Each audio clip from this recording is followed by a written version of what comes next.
আজকে আমি লইছি একটা সিসিঙ্গা। তো এই সিসিঙ্গাটারে সুন্দর করে সাঁচে লইম। এই ফিটো ফিট ব্যাগিনটারে সুন্দর করে সাঁচে লইম যাতে একখানো ময়লা নথায়। তো এইখানটারে ভালো করে ধুই লইছি। আগা মাথা ব্যাগিন কাটি সাইজ করে কাটি লইম আর কি এটারে। তো এটারে সুন্দর করে সাইজ করে কাটি লইছি। মাঝখান দিয়ে কাটি ভিতরে যে বিচি আছিল এখান তারা হালাই দিই চিউন করে কাটি লইছি। তো আরও এক পিসও কাটি এমন করে দেয়াই কীভাবে কাটছে। তো কাটাটা অনেক সুন্দর হয়েছে। তো এখানে ওগা চিচিঙ্গা লইছি কারণ চিচিঙ্গা আমগো ঘরে ব্যাগের শত্রু, কেউ খাইতে চায় না।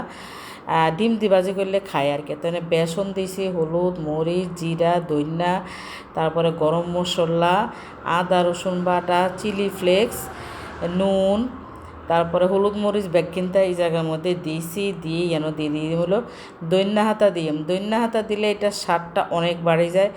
আর বিশ্বাস যদি করেন এটা এত স্বাদ হয়েছে, এত মজা হয়েছে। তো কড়াইয়ের মধ্যে কালো একটা কড়াই বসাইছি, এর মধ্যে তেল দিয়েছি।